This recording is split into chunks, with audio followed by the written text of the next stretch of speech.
우리가 세상을 살아가면서 관계 속에서 아마도 가장 힘든 시간은 피차에 진심이 통하지 않고 사실을 말하는데도 믿지 못할 때 매우 마음이 어려울 것입니다. 동의하시죠? 나는 아무리 거짓이 아니고 사실이라고 말하는데 상대방이 거짓이라고 받아들인다면 이처럼 답답한 일이 어디 있겠습니까? 오늘 우리 주님과 유대인들과의 대화를 통하여 너무 기가 막힌 그러한 장면을 목격하게 됩니다.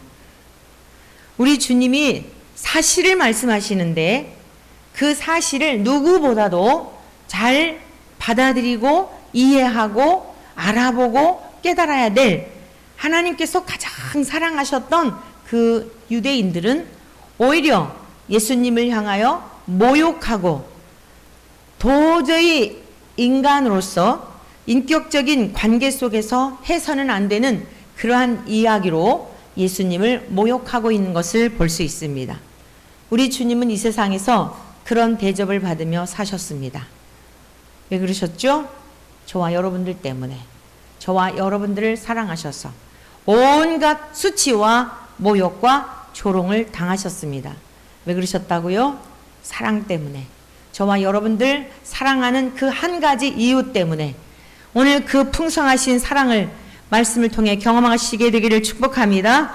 그래서 함께 교독한 본문의 말씀을 통하여 아무리 뭐라고 그래도 너희들이 내 말을 믿지 않아도 내가 진실을 말하나 진리를 말하나 사실을 말하나 믿지 않을지라도 나는 그를 안다. 할렐루야. 이 말씀은 나는 하나님을 안다 이 말씀이에요. 이것이 저와 여러분들에게서 세상 속에 나는 그를 안다, 나는 예수님을 안다, 나는 하나님을 안다. 왜 이렇게 무감각하시죠? 여러분, 우리 주님이 이런 모욕을 당하시고 조롱을 당하시고 결국에는 십자가의 죽음을 맞이하시면서까지도 이 사실을 변개하지 않으셨던 것처럼 저와 여러분들에게도 우리 주님에게서 이 귀한 믿음의 본보기를 보여주셨으니 우리도 그 삶을 닮아 그렇게 살아내야 할 줄 믿습니다. 자, 같이 성경 말씀 보시겠습니다. 48절의 말씀입니다. 요한복음 8장 48절 말씀 다시 한번 읽습니다. 시작. 유대인들이 대답하여 이르되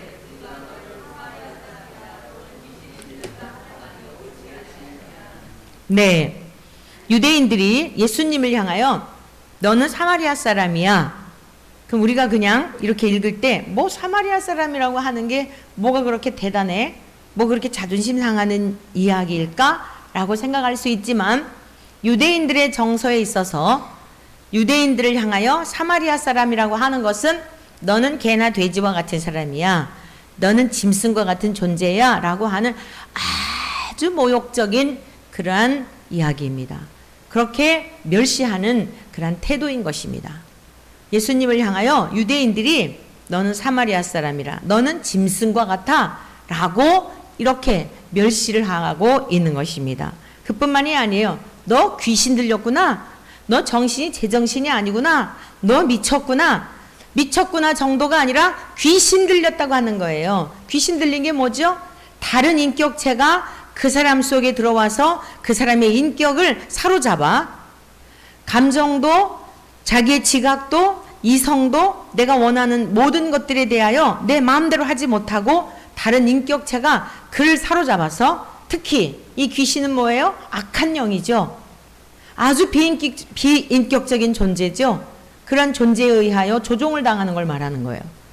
우리 예수님을 향하여 아니 이 인생들을 이 유대인들을 창조하신 그분이 이 세상에 오셨는데 그분을 향하여 귀신 들렸다고 이야기를 하는 것이에요. 사랑하는 성도 여러분, 저와 여러분들이 이 세상에 살면서 힘들고 어렵고 한 주간 동안 어떠셨어요? 이제 아침 저녁으로 선들선들 가을 기운을 느끼고 이제 낮에도 하루가 다르게 하늘도 높고 정말 가을이 왔구나 라고 하는 걸 많이 느끼죠?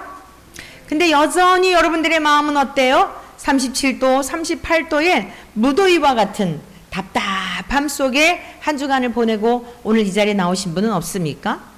혹여 그런 분이 있다 할지라도, 아무리 우리가 당하는 고난이 깊고 끝이 안 보이는 것 같다 할지라도 우리 주님이 당하신 것에 비교할 수 없다는 것을 깨달으심으로 말미암아 우리 주님의 은혜로, 우리 주님의 십자가로 여러분 모든 무거운 짐이 다 맡겨져서 시원함을 얻고 치유함을 얻고 회복되는 역사가 있기를 축복합니다.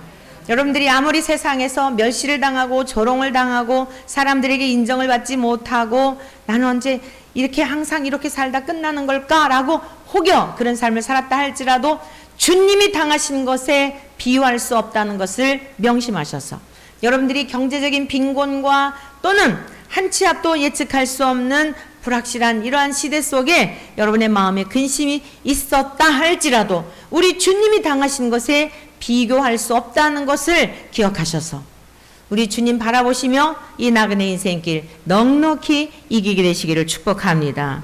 자, 그렇다면 왜 예수님은 이렇게 귀신 들렸다, 너는 짐승과 같다, 이런 듣지 않아도 되는 그런 이야기들을 듣게 되었을까요?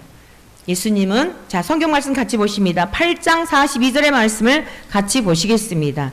8장 42절 다 함께 읽습니다. 시작. 예수께서 이르시되 하나님이 너희 아버지였으면 너희가 나를 사랑하였으리니 이는 내가 하나님께로부터 나와서 왔음이라. 나는 스스로 온 것이 아니요 아버지께서 나를 보내신 것이니라. 아멘. 자, 예수님이 이렇게 모욕적인 대우를 받게 된 첫 번째 이유가 무엇이었냐면 나는 하늘로부터 왔다. 따라하십시오. 예수님은 하늘로부터 오셨다. 앞으로 여러분들이 되도록이면 지난주에도 말씀드렸지만 우리 예수님께서 하셨던 말씀들을 그대로 여러분들에게 전해드릴 텐데 이것은 왜 그러느냐? 이제 앞으로를 준비하셔야 돼요. 미래를 준비하셔야 돼요. 올림픽이 끝났지요?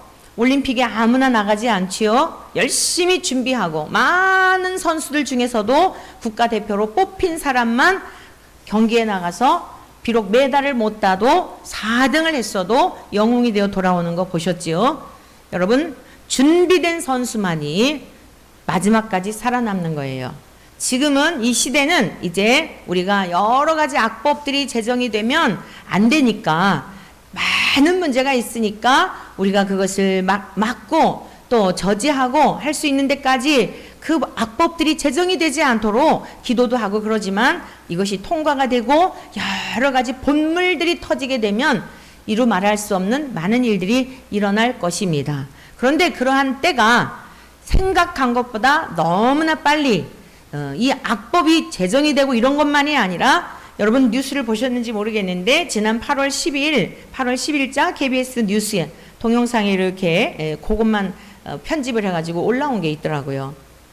한 10여 년 전만 하더라도 이 지구의 수명이 한 100년 정도를 예측하는 그런 이제 과학자들이 털어 있었어요. 너무나 환경이나 뭐 기후나 이런 것들이 다 지금 훼손이 되어서 한 100년 정도 이 지구가 살아남을 수 있는 그런 시간이 그렇다고 했는데 또 얼마 전에는 한 50년 정도를 얘기했어요. 근데 지난 8월 10일자 KBS 뉴스에 나온 거는 20년 정도도 갈까 말까 한 상황이라는 거예요. 여러분, 시베리아에서도 불이 나고요. 지금 저처에서 하루가 다르게 불이 나고 하는 이런 것들을 예사로 보시면 안 됩니다. 이제 우리가 마지막 말씀 마무리쯤에 우리 주님께서 하셨던 말씀에 대한 걸 함께 찾아보시겠는데 지금 저와 여러분들은 열심히 오늘 주어진 삶의 자리에서 열심히 사랑하고 열심히 기뻐하고 열심히 즐거워하고 누리고 살아가시기를 축복합니다. 내일 누리려고 하지 마시고 그냥 오늘 마지막인 것처럼 사랑하시고 마지막인 것처럼 충성하시고 마지막인 것처럼 베푸시고 오늘을 그렇게 살아가시란 말이에요. 그러면서 언제라도 우리 주님 오시는 그날을 맞이할 준비를 해야 돼요. 그때는 심판의 때이기 때문에 늦습니다. 지금은 안 믿는 사람들에게 자꾸 전도하는 것보다 잃어버린 양들에게 자꾸만 하나님의 말씀을 그 사람들을 만나게 하시고 그 사람들을 일깨우게 하시고 나태해져 있는 자들이 자꾸 일어나는 것들을 경험하게 돼요. 이제는 여러분이 육적인 눈을 가지고만 바라보고 걱정하고 그럴 때가 아니에요. 지금은 육신의 눈을 가지고 뭘 먹을까 뭘 마실까 이렇게 눈이 어두울 때가 아니라 말씀이에요. 그래서 오늘 주님이 하셨던 이 말씀들을 잘 따라가면 천국에까지 넉넉히 이르게 되고 이 땅에서의 삶도 넉넉히 이겨낼 줄로 믿습니다. 자, 저와 여러분들이 예수님이 누구신가? 이 땅에 수많은 종교가 있는데 우리가 믿는 예수님은 4대 성자 중에 한 사람이 아니에요. 주님이 명확하게 말씀하셨어요. 나는 하늘로부터 왔다 말씀하신 거예요. 그게 무슨 뜻이냐? 예수님은 하늘로부터 오신 분이기 때문에 죄가 전혀 없는 하나님과 똑같은 분이세요. 믿으십니까? 특별히 요한복음은 예수님의 사랑을 받았던 애제자인 사도 요한이 기록한 책이에요. 요즘 얼마나 사이비와 이제는 신천지라든가 이단들이 문제가 아니에요. 교회 안에 있는 지도자들의 이 미혹하고 사이비적인 가르침을 가르치는 자들이 이게 지금 심각한 문제예요. 유명한 사람, 유명한 대학의 교수니까 절썩절썩 믿는 거예요. 속으면 안 돼요. 연세대학교 신과대학의 신약학 교수라고 하는 이가 이 요한계시록도 분명히 사도 요한이 기록을 했잖아요. 근데 뭐라고 얘기를 하냐면 장로들 중에 한 사람이 기록했다는 거예요.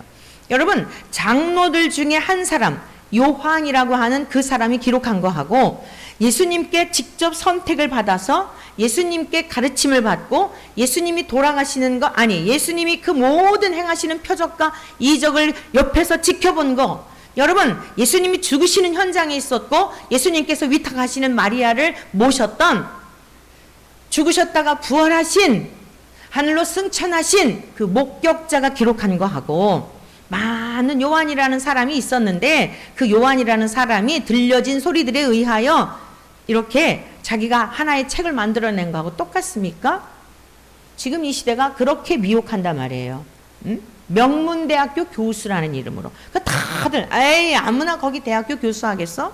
목사예요. 명문대학이라 할지라도 그분은 명문대학 가기 전에 목사란 말이에요. 목사. 예수를 믿어서 그 자리에 올려주신 거예요. 믿으십니까? 자기의 명예를 위해서가 아니라 복음 전하라고 목사가 되게 하시고 그 길을 가고자 하는 사람들에게 제대로 가르치라고 그런 거예요. 제가 아주 긴 장문에 그 방송국, CBS 방송국에 나와서 한 내용인데 3편으로 긴 장문의 답글을 다 거기다 썼어요. 당신이 얼마나 반기독교적이고 반성경적인가. 끄떡하지 않습니다. 무식한 목사의 소리로 그렇게 들려지겠지요. 사랑하는 성도 여러분, 지금 이 시대는 속고 속이는 시대예요. 예수의 생명을 잃어버리면 아무 소용이 없는 거예요. 예수의 생명이 없으면 아무리 세상에서 부귀영화 다 누렸다 할지라도 영원한 형벌과 영원한 저주와 불못을 누구도 피할 수 없어요. 오늘 예수님은 분명히 말씀하셨어요. 나는 하늘로부터 왔다. 이걸 누가 기록했어요? 사도 요한이. 여러분, 이 사도 요한은요 21장이라고 하는 요한복음을 기록한 목적이 있습니다. 마태, 마가, 누가는 공관복음이라 그래요.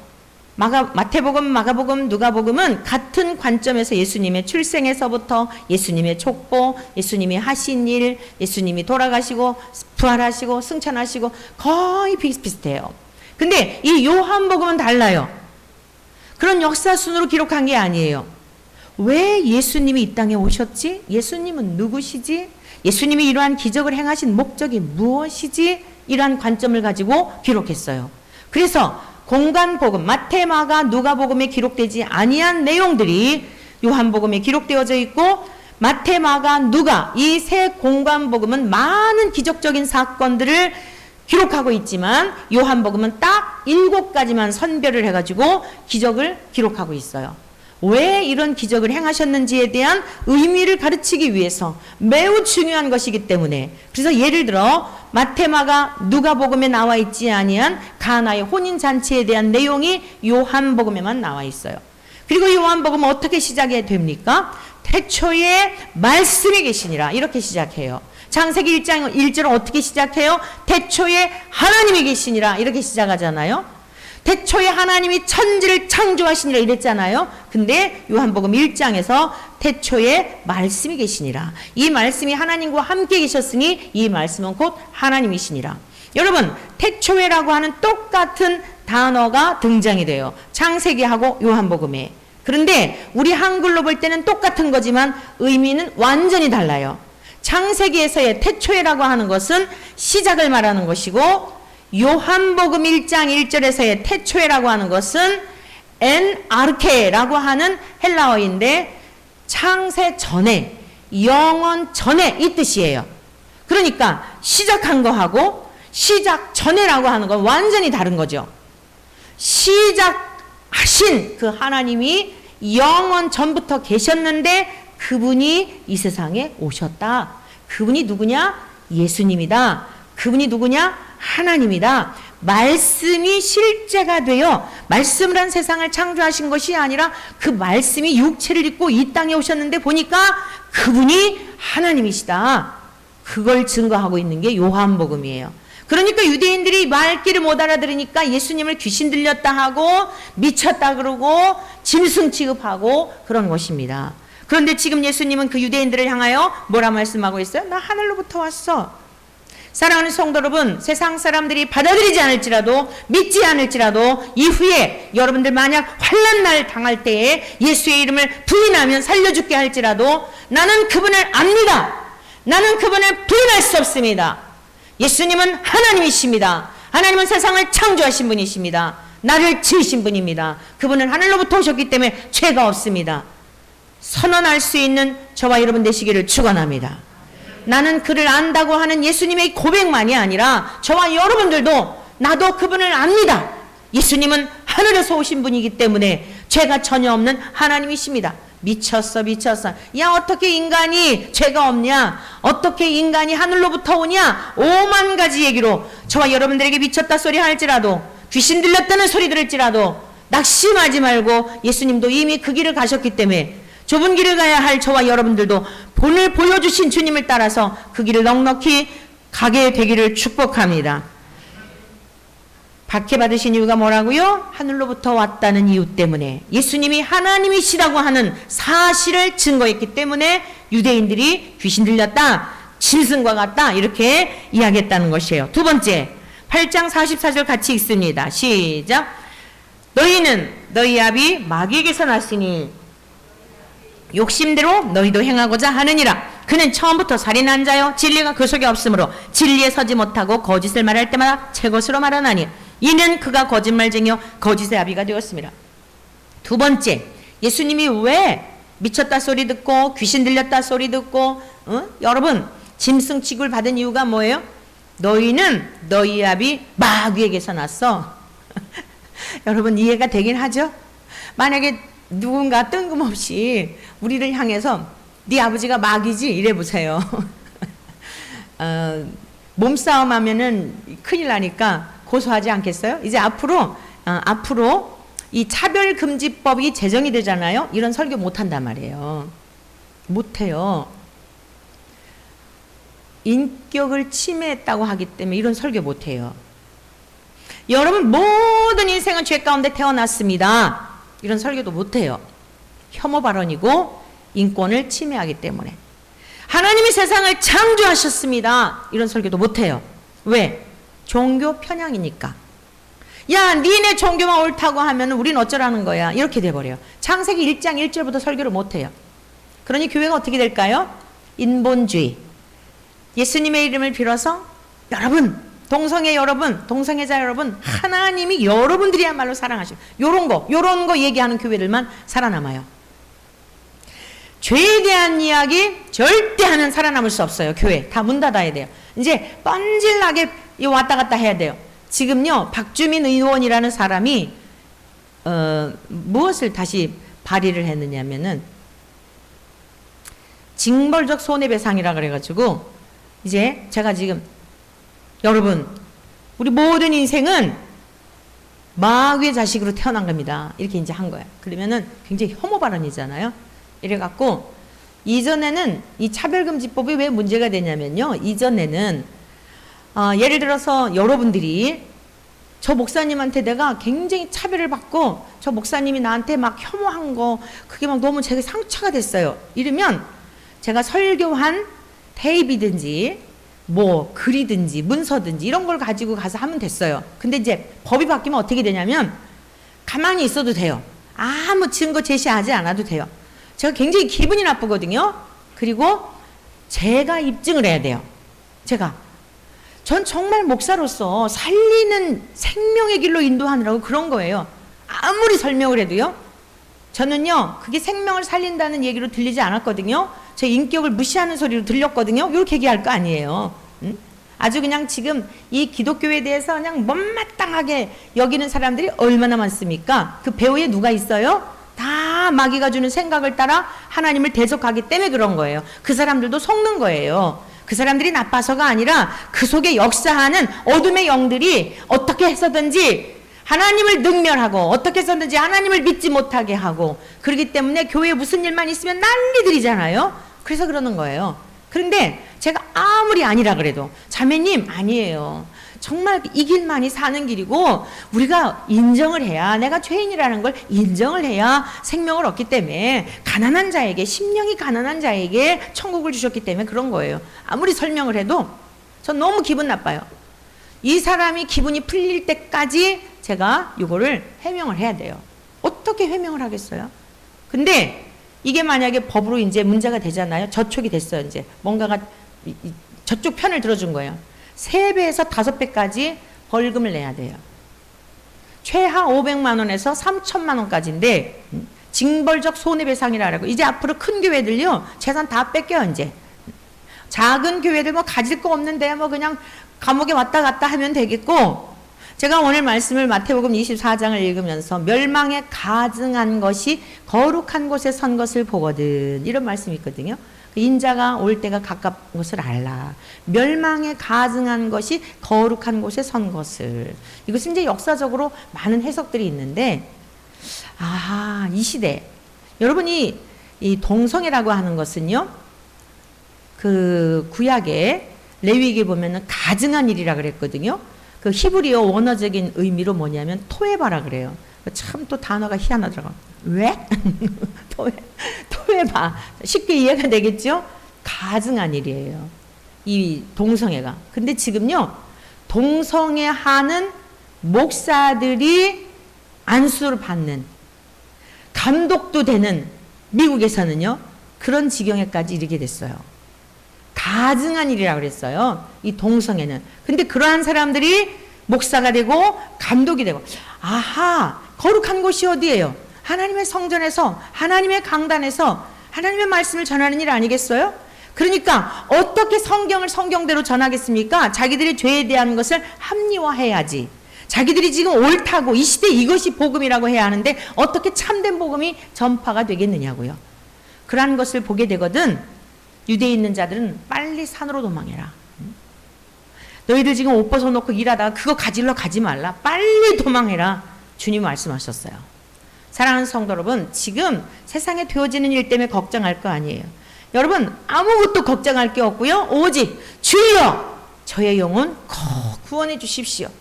여러분 여러 가지 문제가 다 있어요. 모든 인생은 다 문제가 있어요. 이 문제 속에서 그 자체를 바라보지 마시고 상황 바라보지 마시고 어떻게 해서든지 저 영원한 주님의 나라에 가야 할 것이니 아버지 꼭 주님 나라 갈 수 있도록 주여 아직도 제가 해결하지 못하고 척결하지 못하고 아직도 회개하지 못하고 아직도 주님을 알지 못하고 아직도 거듭나지 못하고 어린아이 신앙에 있거든. 하나님 저에게 은혜를 베풀어 주셔서 제 믿음이 어서 자라서 가을녘은 결실을 하는 계절이에요. 가을녘에 씨 뿌려가지고 어찌 되겠습니까? 소용이 없는 거예요. 추수 때 다 갈아엎는 거예요. 주여 내 믿음을 빨리빨리 자라게 도와주시옵소서. 여러분이 신앙생활이 참 놀라운 게 뭔지 아세요? 그렇다고 불안한 게 아니에요. 미래가 준비되어 있기 때문에 너무너무 기대가 되는 거예요. 저는 그 뉴스를 보면서 무슨 생각했는 줄 알아요? 주님 아멘 어서 오시옵소서. 주님 오실 때가 다가오고 있군요. 주님 어서 오시옵소서. 좀 더 멀리 조금만 더 잘 살다가. 여러분 그런 거 아니란 말씀입니다. 오늘 주님께서 박해를 받으시고 미움을 받으신 게 뭐예요? 너희들 마귀에게서 났어. 그게 무슨 소리냐면 모든 사람이 죄를 범하였음에 하나님의 영광에 이르지 못하였더니 라고 하는 말씀이에요. 모든 사람이 태어날 때부터 죄 가운데 태어났다라고 하는 이 말씀을 아주 더 세부적으로 말씀하신 거예요. 그걸 로마서 3장 23절에서는 바울 사도가 모든 사람이 죄를 범하였음에 하나님의 영광에 이르지 못하게 되었다. 하나님과 교제할 수 없는 그런 존재가 되었다 이 뜻이에요. 예수님을 믿는 게 무엇인지 아십니까? 예수님을 믿는다는 것은 잃어버린 하나님의 형상을 회복해서 하나님의 말씀하시는 걸 알아듣고 말귀를 알아듣고 하나님과 주거니 받거니 교제하며 이 땅에서도 에녹과 같이 동행하며 살아가는 거예요. 믿으시나요? 우리 신학생이 질문을 하더라고. 지난주간에 여러 가지 질문을 하는 중에 목사님 그러면 기독교의 본질은 하나님의 형상을 회복하는 건가? 그래 바로 그거야. 내가 계속 너희들에게 가르치는 게 바로 그거야. 하나님의 잃어버린 형상을 회복하는 게 기독교의 본질이에요. 그래서 하나님이 말씀하시는 거 알아듣고 아담아 부르셨을 때 네 무슨 말씀하시려고요? 아담아 네 제가 여기 있습니다. 죄범한 인생 어때요? 제가 두려워해서 숨었습니다. 왜 숨었니? 먹지 말라 명하신 거 제가 먹었거든요. 누가 먹으라 그랬니? 이 관계가 죄 가운데 있는 인생인 거예요. 하나님이 두렵고 무섭고 죽음도 두렵고 무섭고 이 세상이 전부인 줄 알고 벌벌 떨며 살아가는 거, 이게 지금 지옥을 사는 거라 말씀이에요. 기독교의 본질은요, 오늘의 삶의 자리에서 세상이 뒤집어진다 하더라도 요동하지 않는 거예요. 우리의 때가 오는 거예요. 자, 우리 주님이 지금 어떠했어요? 이렇게 박해를 받고 모욕을 당하고 점점 갈수록 심해지거든요. 그런데 점점 갈수록 누구의 때가 와요? 주님의 때가 오잖아요. 정점이 뭐예요? 십자가에서 죽으시는 거잖아요. 십자가에서 죽으시는 건 뭐예요? 주님의 때를 말하고 있는 거예요. 이 세상에 오신 그 목적을 달성하신 거예요. 우리의 죄값을 다 완수하시고 부활하셔서 주님께서 이 유대인들에게 박해를 받았던 또 이유가 뭔지 아세요? 그 또 이유가 무엇이었냐면 아버지께서 54절 말씀 한번 같이 보시겠어요? 54절 다 같이 읽습니다. 예수께서 대답하시되 내가 내게 영광을 돌리면 내 영광이 아무것도 아니거니와 내게 영광을 돌리시는 이는 곧 너희가 너희 하나님이라 칭하는 그이시라. 너희들이 지금 나를 무시하고 멸시하고 내가 하늘로부터 왔다 해도 믿지 않고 너희들이 지금 이러지. 그런데 아버지께서 나에게 영광을 돌리실 거야 이렇게 말씀하신 거야. 그러니까 유대인들은 더 기절할 노릇이죠. 아니 인간으로서 인간이 하나님께 영광을 돌려야지 무슨 하나님이 인간에게 영광을 돌리냐, 이거야말로 신성모독이다. 이들은요 자기들의 신앙의 열심 때문에, 종교적 열심 때문에 지금 그 종교적 열심을 갖고 변론하는 거예요. 근데 영이 죽어 있고 그들의 교만이 깨지지 않고 자기들의 생각의 틀을 벗지 않으니까 동문서답만 하고 있는 거예요. 그리고 예수님을 계속 죽이려고 하고, 마지막 한번 보실래요? 어떻게 하셨는지. 이 59절 같이 있습니다. 시작. 그들이 돌을 들어 치려 하거늘 예수께서 숨어 성전에서 나가시니라. 결국에는 어땠어요? 예수님을 돌을 들어서 그냥 죽이려고 그랬던 거예요. 근데 아직 돌아가실 때가 아니니까 살짝 피하셔서 숨어 가신 거예요.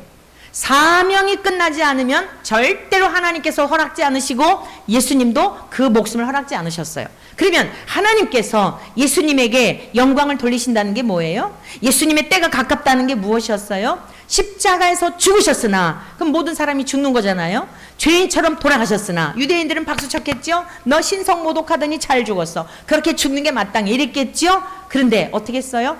하나님께서 죽은 자 가운데서 사흘 만에 예수님을 살아내신 줄로 믿습니다.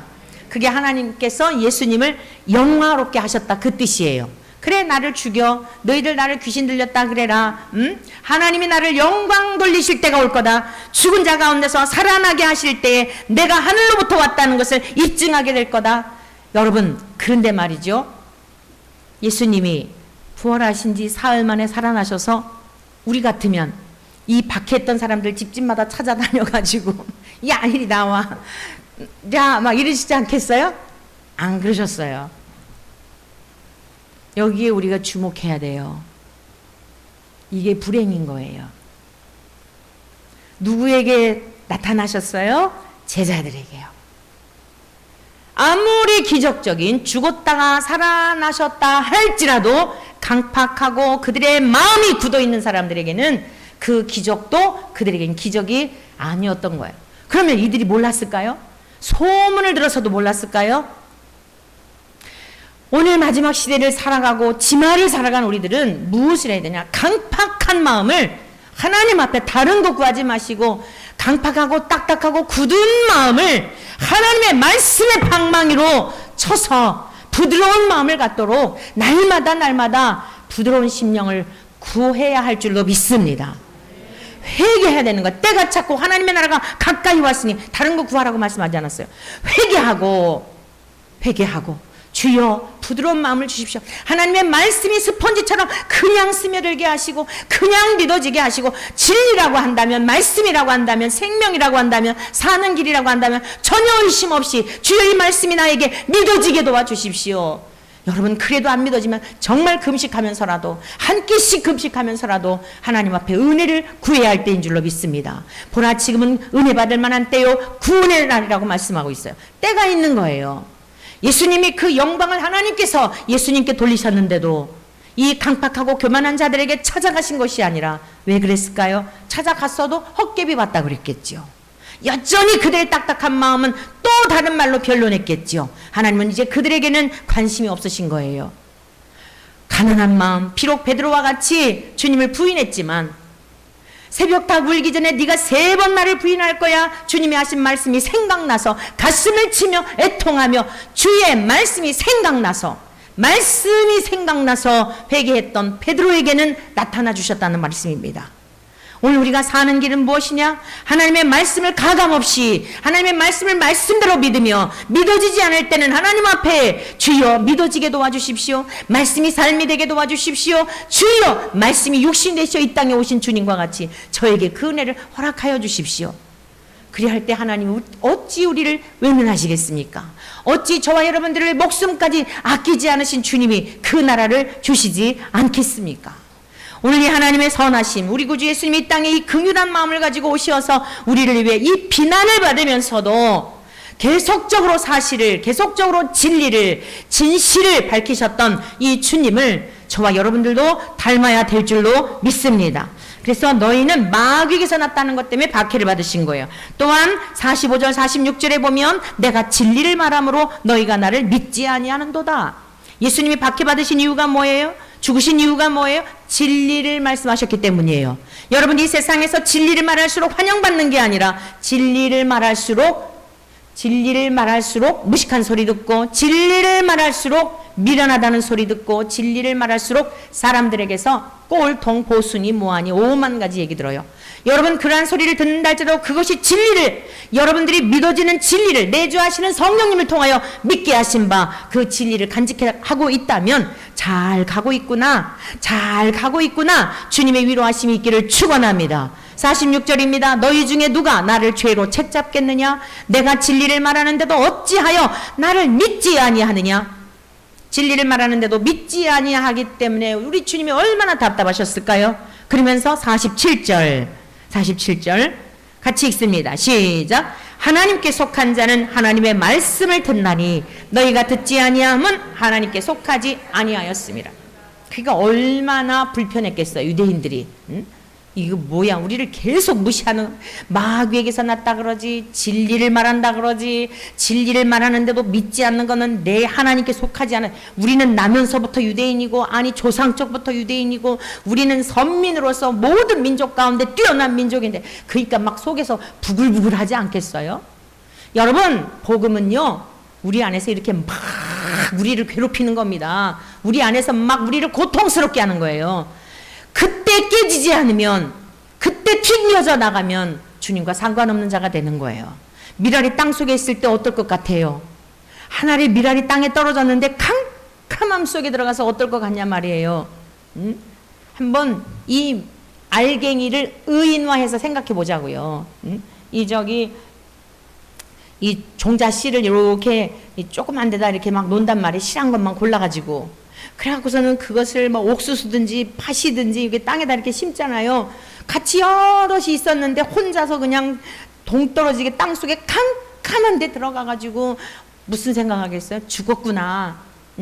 숨도 제대로 쉴 수 없고 막 캄캄함 속에서 얼마나 막 씨름하겠냐고요. 여러분, 한 알의 밀알이 땅에 떨어져 썩음으로 포기해버리고 가만히 있으면 어떻게 돼버려요? 죽었다 생각하고 막 씨름하고 그랬더니 껍질이 깨지고 그 속에서 싹이 나오고. 여러분, 하나님의 말씀은 우리 안에 부딪히게 돼 있어요. 내 생각과 내 가치관과 내 기준과 내가 보아 옳다고 생각했던 것과 마주치게 돼 있는, 여러분 막 갈등이 생기는 거예요. 그때 깨트리지 아니하면 여전히 자아가 그대로 살아있어서 말씀이 씨를 맺지 못하는 겁니다. 계속 그 단계에 있는 거예요. 수십 년 신앙생활에도. 여러분, 목회자가 되었다 하더라도 마찬가지예요. 성경을 그냥 교과서처럼, 도덕 윤리 교과서처럼 보게 되면 내 죽어지지 아니하고, 그러면 왜 지금 이렇게 목회자들이 헛소리 하는 걸까요? 깨지지 않고 자아가 죽어지지 않고, 그러니까 거듭나지 못하고. 하나님의 영이 들어오셔서 눈을 밝혀주시고 볼 것을 보게 하시고 그 하늘나라의 말씀을 하늘나라의 것으로 보아야 되는데 육적인 눈으로 해석하니까 이런 이상한 소리를 하면서 자기들이 무슨 신지식인인 것처럼 또 거기에 열광하는 사람들이 있으니 소경된 인도자와 함께 가는 멸망의 길로 가는 것이에요. 왜 주님께서 성령님을 보내주셨어요? 육의 눈을 가지고는 볼 수 없기 때문에 성령님을 보내주신 거예요. 할렐루야. 성령님은 진리의 영이신 줄로 믿습니다. 진리를 말씀하는데도 깨닫지 못하는 것은 너희가 하나님께 속해 있지 않기 때문에, 여전히 네가 신이 되어서 네가 주인이 되어서 하니까 그러는 거야 라고 말씀하시는 겁니다. 자, 그 다음에 51절 말씀 같이 보시겠습니다. 유대인들이 또 다시 그러죠. 48절. 자, 48절, 우리가 너를 사마리아인이라 귀신이 들렸다 하는 말이 옳다 이러고 이제 하면서 51절에 가보겠어요. 51절 시작. 진실로 진실로 너에게 이르노니 사람이 내 말을 지키면, 아멘, 내 말을 지키면 영원히 죽음을 보지 아니하리라.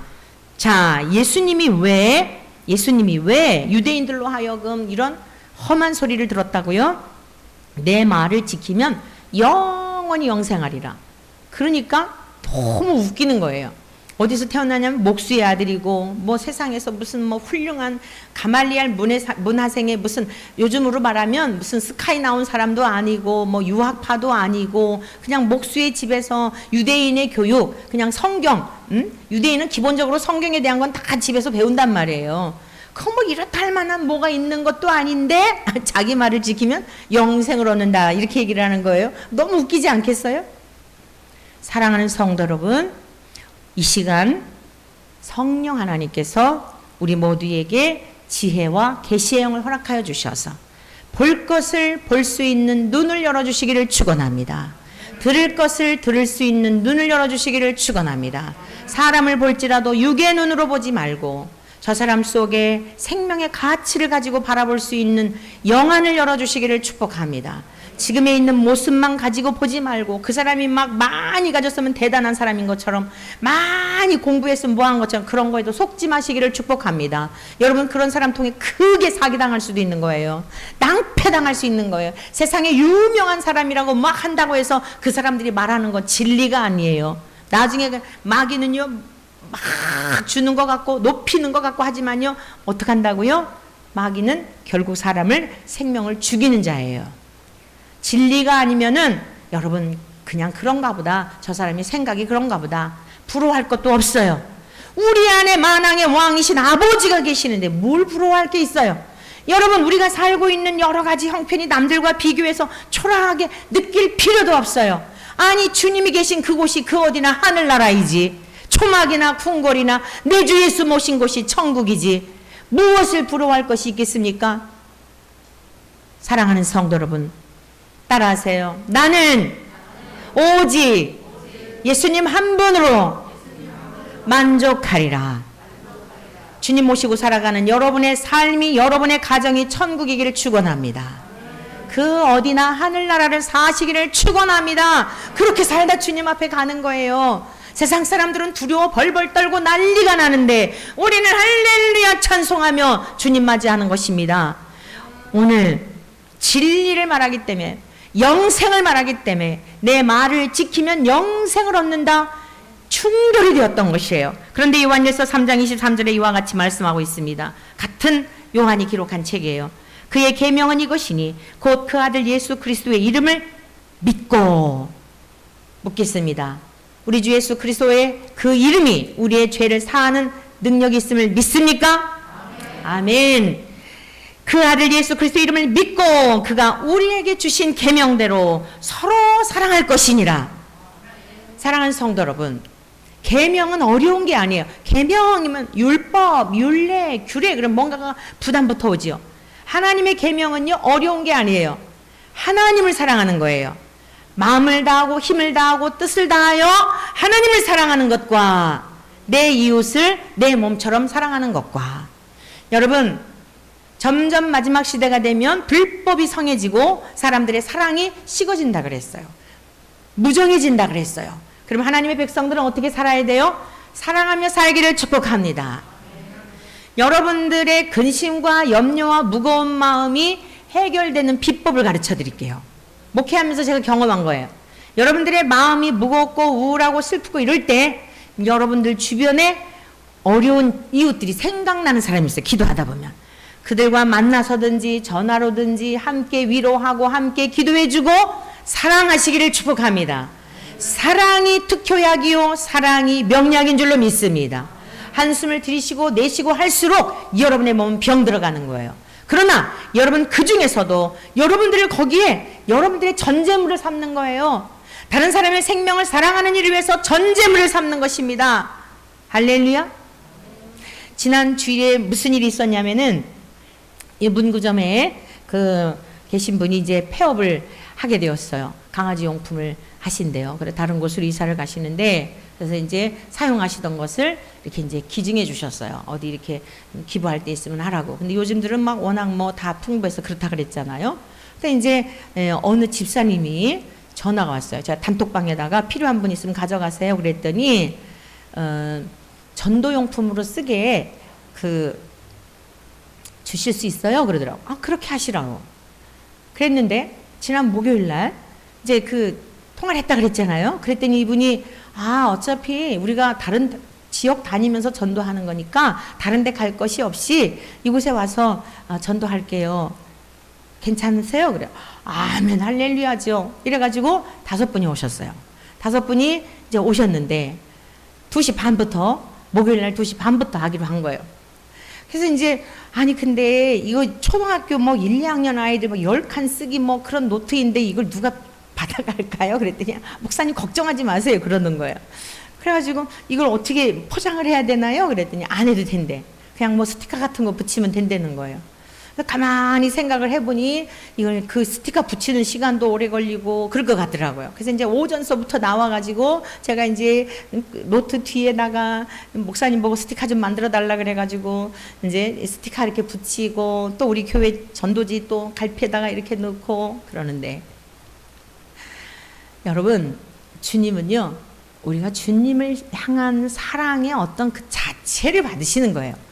그날 아무튼 200권을 요 가방에다가 애들 신발 주머니 같은 가방 있죠. 거기에다가 핑크색으로 아주 이쁘게 또 생긴 그 가방들이 있었어요. 그래서 거기에다가 30권을 넣었더니 너무 무겁더라고요. 그래서 20권씩 이렇게 10개를 5분에서 10분 정도 이제 오신다 그래가지고 이렇게 10개를 만들어 놨어요. 200권을 만들어 놓은 거죠. 스티커를 붙이고. 이 장난 아니더라고. 쭈그리고 앉아가지고 이거 붙이는 게 장난이 아닌 거예요. 근데 얼마나 기쁜지. 그걸 하면서 기도하는 거예요. 주님, 이걸 누가 받을지는 모르겠는데 주여, 이걸 받는 그 사람의 마음에 이 제 사랑의 마음이 전달이 되게 해주세요. 이거 도대체 가져가서 뭐 할까? 그런데 가만히 생각하니까요. 할머니, 할아버지들도 좋아하실 것 같더라고. 왜 이렇게 보면은 종이 같은 걸 워낙 옛날에 힘들 때 사셨기 때문에 좋아하실 것 같은 생각이 들더라고요. 또 손주들 준다고 받아갈 것 같기도 하시더라고요. 어찌되었건. 그래서 이제 뒤에다가 스티커도 붙이고 사이에다가 5손가락의 비밀을 아십니까? 어떻게 하면 안 떨어질까? 가다가 빠지지 않을까 생각하면서 하는데 얼마나 기쁜지. 주님하고 대화하는 시간이죠. 그리고 기도가 저절로 나오죠. 주님, 이것을 받는 사람들마다 이 주님의 사랑이 전달되게 해주세요. 그래가지고요, 이 5분들이 오셨어요. 저는 30권도 무거워가지고 20권씩만 했더니 5분이 와가지고 이거를 2개씩을 다 가지고서는 그리고서는 이제 200권을 다 소비를 했어요. 얼마나 사람들이 좋아하는지 저는 깜짝 놀랐어요. 그래갖고요, 옆에 있는 이걸 보더니 하나도 버릴 게 없다는 거예요. 이거 내년까지 다 전도할 수 있는 거라고. 하나도 이거 저 필리핀 선교지로 보내기로 했는데요. 그랬더니 좀 난감해 하시는 거예요. 이거 여기서도 전도용품으로 쓰면 너무 좋아할 텐데.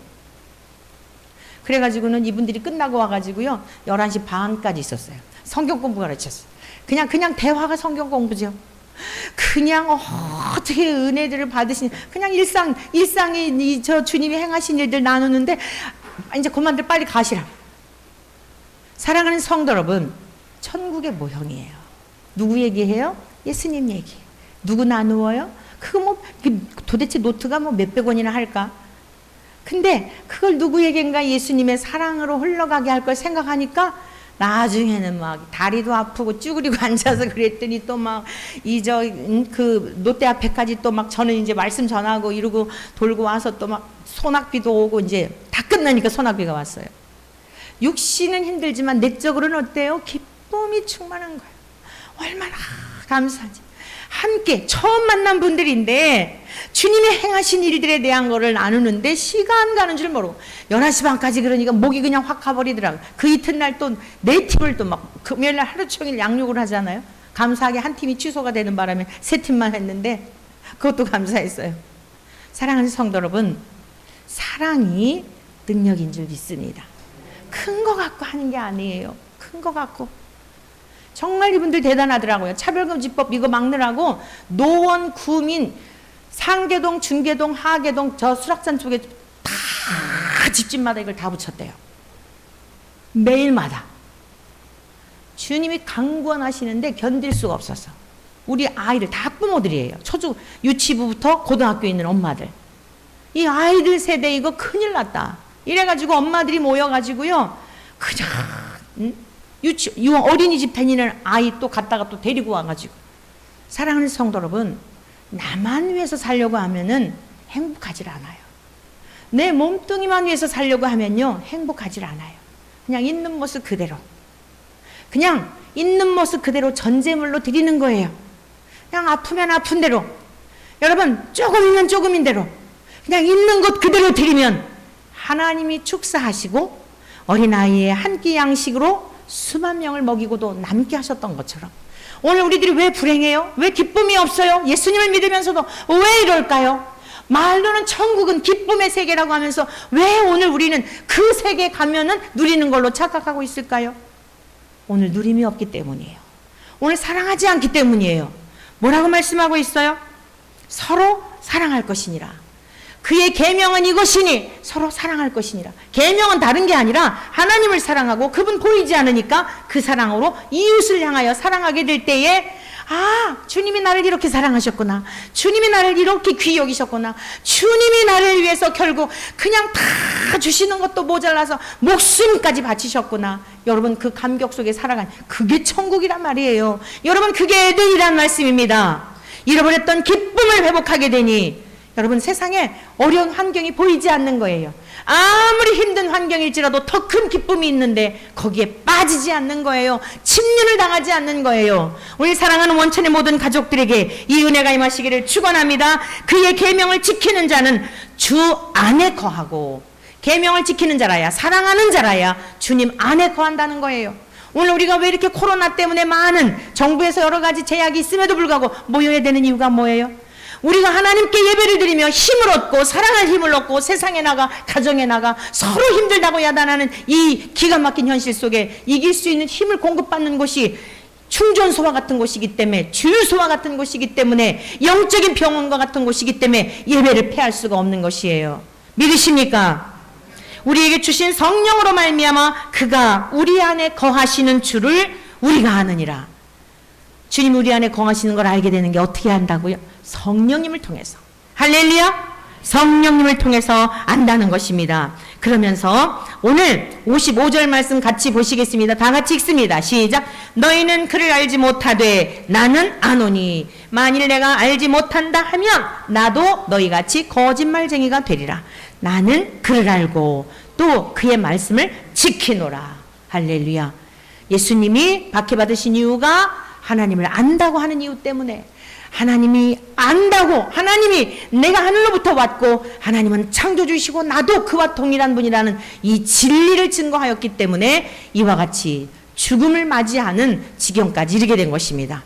우리 결론적으로 마태복음 24장, 오늘 우리가 이 시대를 분별하면서 저와 여러분들도 거짓을 행하지 말고 새로운 피조물로서 특별히 진리 안에서 우리가 이제 이 시기를 분별할 뿐만 아니라 어떠한 자세를 가지고 준비해야 되는지 주님의 말씀을 듣도록 하겠습니다. 자, 마태복음 24장 3절서부터 읽겠습니다. 예수께서 감람산 위에 앉으셨을 때에 제자들이 조용히 와서 이르되 우리에게 이르소서 어느 때 이런 일이 있겠사오며 또 주의 임하심과 세상 끝에는 무슨 징조가 있사오리이까? 예수께서 대답하여 이르시되 너희가 사람의 미혹을 받지 않도록 주의하라. 마지막 시대를 살아가는 우리들은요, 미혹을 받지 않도록 주의해야 돼요. 미혹이라는 게 뭐냐면 속이다, 잘못된 길로 이끌다, 이런 뜻이에요. 하나님의 말씀을 빙자해서 속이는 거예요. 아까 제가 설명해 드렸죠? 성경을 왜곡하고 이러한 일들을 말하는 거예요. 미혹을 받지 않도록 주의하라. 많은 사람이 내 이름으로 와서 이르되 나는 그리스도라 하여 많은 사람을 미혹하리라. 난리와 난리 소문을 듣겠으나 너희는 삼가 두려워하지 말라. 이런 일이 있어야 하되 아직 끝은 아니니라. 민족이 민족을 나라가 나라를 대적하여 일어나겠고 곳곳에 기근과 지진이 있으리니 이 모든 것은 재난의 시작이니라. 여러분, 앞으로 가면 갈수록 지금 많은 경제학자들도 얘기하잖아요. 뭐 주식에 투자하고 뭐 했던 뭐 아주 그냥 유명한 사람들도 그러잖아요. 지금은 다 정점을 찍었고 내리막길이라고 다 얘기하잖아요. 여러분, 앞으로 가면 갈수록 그게 뭐예요? 이 경제가 어렵다는 게 기근을 말하는 거예요. 그냥 그걸 미리미리 준비하세요. 지난주에도 말씀드렸죠? 단순한 삶, 그냥 간편한 삶, 이거 훈련을 하시면 돼요. 그럼 나중에 그런 때가 돼도 전혀 요동할 게 없어요. 만족한 삶, 그냥 자족하는 삶, 욕심 부리지 말고. 자, 왜 그러느냐? 모든 것은 재난의 시작이기 때문에. 그 다음 보시겠어요? 그때 사람들이 너희를 환난에 넘겨주겠으며 너희를 죽이리니 너희가 무엇 때문에? 내 이름 때문에. 지금 제가 말씀드린 이러한 진리를 말할 때 세상 사람들은 죽이려고 한단 말이에요. 그것을 말하지 말라고 한단 말이에요. 그럴지라도 어떻게 해야 돼요? 모든 민족에게 미움을 받을지라도 포기하면 안 되는 거예요. 10절, 그때 많은 사람이 실족하게 되어 서로 잡아주고 서로 미워하겠으며. 여러분 보세요. 요즘 이 지경 됐는데도 교회에서 지금 막 다 떨어져 나가는 지경인데 예수님 믿으면 죽인다고 그러는데 물건도 살 수 없게 직장도 못 가고 그러는데, 여러분 웬만한 사람 믿음 못 지켜요. 저도 마찬가지고요. 지금 백신 안 맞으면 해외도 못 간다 그러고 뭐 그러잖아요. 아니 이 정도 가지고도 이러는데, 이 정도 가지고도 그런데 진리를 말하면은 직장도 가지 못하고 물건도 사지 못하고 애들은 배가 고파서 지금 울고 있는데 어떻게 이길 수 있겠냐고요. 그래서 우리가 평상시에 무장해 놓지 않으면, 성령님이 우리를 붙들어 주시지 않으면 이길 수가 없어요. 그러한 때가 오지 않도록 우리 살아 생전에 믿음 잘 훈련하여서 주님 앞에 들림받는 그러한 영광을 위해 기도하십시다. 11절 말씀입니다. 거짓 선지자가 많이 일어나 많은 사람을 미혹하겠으며. 대충 믿어. 왜 이렇게 극성맞게 믿어? 타협하는 거 경계하셔야 합니다. 불법이 성함으로 많은 사람의 사랑이 식어지리라. 그러나 끝까지 견디는 자는 무엇을 얻어요? 구원을 얻으리라. 이 천국 복음이 모든 민족에게 증언되기 위하여 온 세상에 전파되리니 그제야 끝이 오리라. 우리 한 곳만 더 보겠어요. 29절부터. 그날 환난 후에 즉시 해가 어두워지며 달이 빛을 내지 아니하며 별들이 하늘에서 떨어지며 하늘의 권능들이 흔들리리라. 아, 그 9시 KBS 그 뉴스 보니까요, 진짜 하늘이 어두워지고 그런 게, 이게 꼭 뭐 하나님께서 일부러 그러지 않으셔도, 자, 우리가 지금 얼마나 이 하나님이 주신 아름다운 세계를 오염하고 파괴하고 했는지 이 말씀이 딱 떠오르더라고요. 그냥 진짜 이럴 때가 오겠구나, 캄캄해지고 이럴 때가 오겠구나. 여러분, 하나님의 말씀은 창세기에서부터 다 이루어졌어요. 마지막 한 가지 이루어지지 않은 것이 있으니 이 세상에 다시 오시마 약속하신 예수님이 오시지 않은 재림만 이루어지지 않았어요. 그런데 지금 그때가 가까이 오고 있다, 이 말씀이에요. 그러니까 오늘의 삶의 자리에서 힘들고 있다 하여 그것 때문에 지금 마음 빼앗길 때가 아니라는 거예요. 제가 말씀 더 뒷부분에 있는 말씀 함께 듣고 나누겠습니다. 30절 그때에 인자의 징조가 하늘에서 보이겠고 그때 땅의 모든 족속들이 통곡하며. 왜 통곡할까요? 믿음의 기회를 잃어버렸기 때문이에요. 준비되지 않았기 때문이에요. 어떻게 해야 될지를 모르는 거예요. 그때 이제 우왕좌왕 난리가 나는 거예요. 그들이 인자가 구름을 타고 능력과 큰 영광으로 오는 것을 보리라. 그가 큰 나팔 소리와 함께 천사들을 보내리니 그들이 그의 택하신 자들을 하늘 이 끝에서 저 끝까지 사방에서 모으리라. 사랑하는 성도 여러분, 이것은 실제예요. 이건 우리 주님 고난 당하시기 전에 바로 직전에 이제 하신 마지막 말씀에 대한 경고의 말씀입니다. 아까 요한복음 8장에 있는 내용은 그래도 지금 아직 돌아가실 때가 남아있기 때문에 도망가셨지만 이 말씀이 이제 끝나시고 나서 잡혀가시는 상황이에요. 유언설교예요. 유언설교. 사랑하는 성도 여러분, 우리 주님 반드시 다시 오십니다. 반드시 다시 오셔요. 그때가 가깝다 말씀이에요. 그러므로 낙심하지 말고 세상에 뭐 요란한 소리가 들려도 불안해하지 말고 오늘의 삶의 자리에서 함께 더불어 살도록 하신 여러분의 가족들을 원 없이 사랑하시고 후회 없이 사랑하시고 대가 없이 사랑하시고 무조건적으로 사랑하시고 주님에게 대하듯 그렇게 사랑하시고 우리의 주변에 고통당하고 주님을 알지 못하고 방황하고 병들고 많은 분들 있잖아요. 그분들에게 주님의 사랑으로 사랑하시고 여러분 천국을 사시기를 축원합니다. 그렇게 한 걸음 한 걸음 살아가다가 우리 주님 오실 때 사랑하는 아들아 사랑하는 딸아 수고했다. 이제 모든 수고와 슬픔 그쳤으니 나와 함께 안식에 이르자. 그 나라에 모두 이르를 수 있는 우리 모두 되시기를 주님의 이름으로 간절히 축원합니다.